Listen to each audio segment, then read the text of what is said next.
माजी मंत्री आणि भाजपचे नेते विनोद तावडे यांना केंद्रीय कार्यकारिणीमध्ये सरचिटणीसपदी बढती देत राष्ट्रीय राजकारणामध्ये मोठी जबाबदारी दिली गेली आहे। 2 वर्षांपूर्वी महाराष्ट्राच्या राजकारणातून बाहेर पडल्यानंतर विनोद तावडेंना कार्यकारिणीमध्ये महत्त्वाचं स्थान दिलेलं आहे। याआधी प्रमोद महाजन यांनी केंद्रामध्ये दीर्घकाळ सरचिटणीसपद भूषवलं होतं, तर नितीन गडकरी यांनी राष्ट्रीय अध्यक्षपदाची जबाबदारी पार पाडली होती। त्यानंतर अनेक वर्षांनी त्यांच्याच तालिमेमध्ये तयार झालेल्या तावडे यांना सरचिटणीस पदाची जबाबदारी देण्यात आली आहे।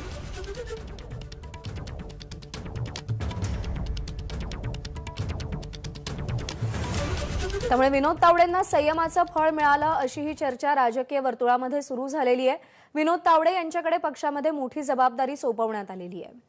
प्रशांत कदम आपले प्रतिनिधी आपल्यासोबत आहेत। प्रशांत, आधी चंद्रशेखर बावनकुळेंना विधान परिषदेची उमेदवारी दिली जाते, त्यानंतर विनोद तावडेंना बढती दिली जाते। नाराज नेत्यांचं पुनर्वसन करायचं असं भाजपनं ठरवलंय का, असं दिसतंय का? आणि विनोद तावडेंच्या बढतीचा भाजपला कसा फायदा? प्रज्ञा, 2019च्या विधानसभा निवडणुकीमध्ये ज्या दिग्गज नेत्यांचं तिकीट भाजपनं कापलेलं होतं त्यापैकी चंद्रशेखर बावनकुळे आणि विनोद तावडे होते, आणि या दोनही नेत्यांचं लागोपाठ पक्षामध्ये भक्कम पुनर्वसन होताना दिसतंय। कालच बावनकुळेंना विधान परिषदेचं तिकीट मिळालं आणि आज विनोद तावडे यांना राष्ट्रीय सरचिटणीस पदावरती पदोन्नती मिळालेली आहे। विनोद तावडे यांचा जर विचार केला तर एकेकाळी विधान परिषदेचे विरोधी पक्षनेते म्हणून काम करत होते आणि अगदी भाजपच्या आघाडीच्या नेत्यांपैकी एक होते। मात्र म्हणजे फडणवीसांच्या काळामध्ये त्यांनी शिक्षण मंत्री म्हणून पण काम केलेलं होतं। मात्र नंतर 2019ला त्यांचं तिकीट कापलं गेलं आणि त्याच्यानंतर राज्याच्या राजकारणातून ते काहीसे दूर गेल्याची चर्चा होती। 2020 मध्ये सप्टेंबर महिन्यामध्येच त्यांना राष्ट्रीय चिटणीस, राष्ट्रीय मंत्री म्हणून त्यांना भाजपनं राष्ट्रीय पातळीवरती स्थान दिलेलं होतं आणि आता वर्षभराच्या आतच जवळपास विनोद तावडे यांना आणखीन एक पदोन्नती मिळताना दिसते। आता ते राष्ट्रीय सरचिटणीस म्हणून काम करणार आहेत आणि जसं आपण अगदी बातमीमध्ये सुद्धा उल्लेख केलेला आहे, गडकरी, मुंडे, महाजन यांच्यानंतर पक्षाच्या पातळीवरती केंद्रीय स्तरावरती इतकी मोठी जबाबदारी असणारे विनोद तावडे हे त्याच्यानंतरचे नेते ठरलेले आहेत। गेल्या काही दिवसांपासून हरियाणामध्ये भाजपचे प्रभारी म्हणून सुद्धा ते काम पाहत होते।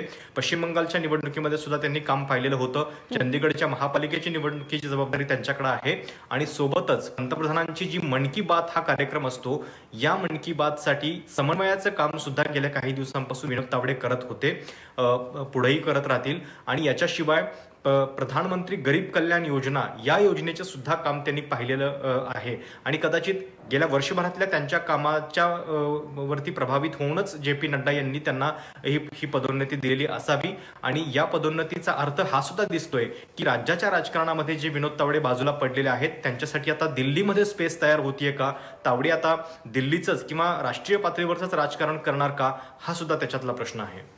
प्रशांत, विनोद तावडे यांना केंद्रीय राजकारणामध्ये बढती मिळाल्यानंतर सध्या त्या वर्तुळामध्ये नेमक्या काय चर्चा सुरू आहेत, तसं काही कानी आलंय का?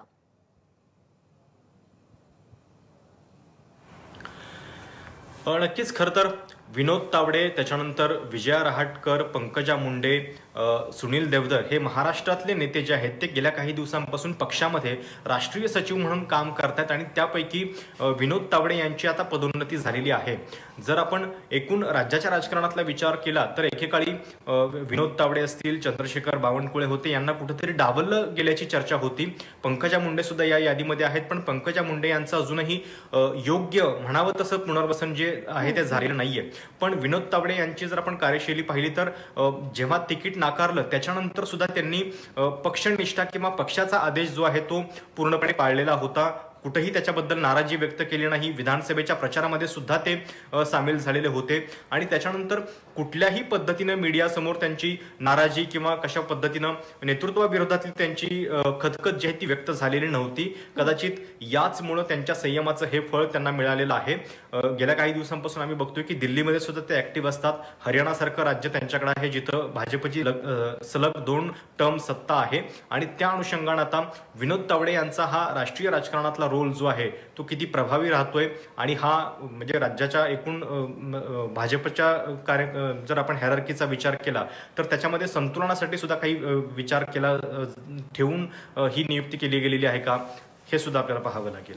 प्रशांत, आणखी एक महत्त्वाचा प्रश्न ह्याच्यामध्ये की विनोद तावडे यांची आतापर्यंतची कार्यपद्धती पाहता पुढे ज्या 5 राज्यांच्या निवडणुका येऊ घातलेल्या आहेत त्या पार्श्वभूमीवर त्यांच्यावरची ही जबाबदारी भाजपसाठी कशी फायद्याची ठरते?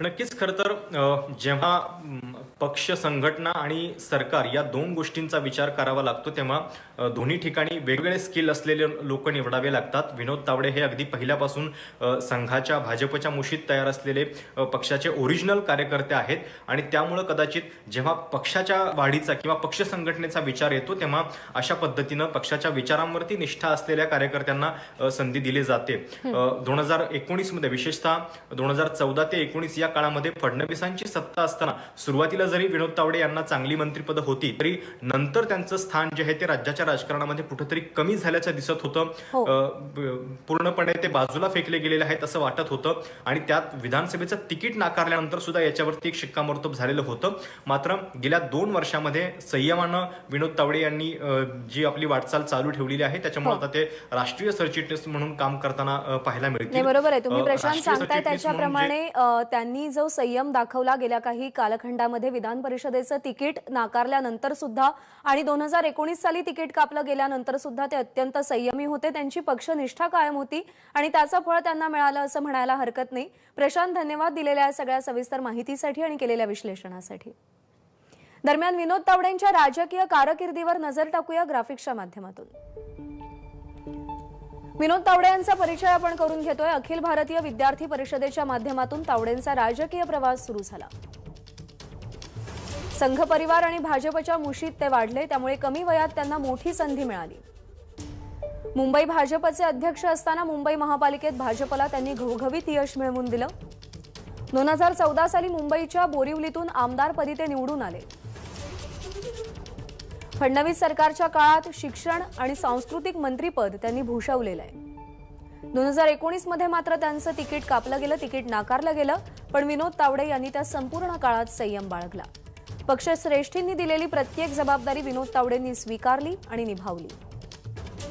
3 वर्षात पीएमओच्या प्रत्येक अभियानाच्या नियोजनाची जबाबदारी त्यांनी यशस्वीरित्या पार पाडली.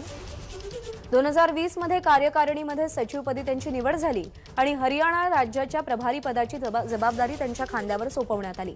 21 नोव्हेंबर 2021 रोजी भाजपच्या सरचिटणीस या महत्त्वाच्या पदावरती त्यांची आज नियुक्ती करण्यात आलेली आहे. दरम्यान विनोद तावडेंच्या पक्षांतर्गत झालेल्या या बढतीवरती भाजपचे नेते आमदार आशिष शेलार यांची काय प्रतिक्रिया आली आहे पाहूया. खऱ्या अर्थानं माननीय विनोद तावडेजींचं मनापासून अभिनंदन महाराष्ट्र भारतीय जनता पक्षाच्या वतीने आम्ही करतो. महाराष्ट्रासाठी सुद्धा ही सुखावणारी गोष्ट आहे, आनंद देणारी आणि अभिमानाची गोष्ट आहे. महाराष्ट्रामध्ये अतिशय प्रभावशाली काम त्यांनी केलं. केंद्रामध्ये राष्ट्रीय मंत्री म्हणून सुद्धा हरियाणाची जबाबदारी अतिशय प्रखरतेने आणि कठीण काळामध्ये सुद्धा सुचानुरूप पद्धतीने त्यांनी केली. आता एक पद वाढून मला वाटतं राष्ट्रीय महामंत्रीपदी त्यांची जबाबदारी जी मिळणार आहे त्याचा उपयोग देशातल्या राजकारणाला तर भारतीय जनता पक्षाला सेवा म्हणून होईलच, पण महाराष्ट्राला मार्गदर्शक म्हणून सुद्धा विनोदजींचा सहवास साथ आम्हाला सगळ्यांना मिळेल आणि त्याचा आम्हाला खूप आनंद आहे. एबीपी माझा, उघडा डोळे बघा नीट.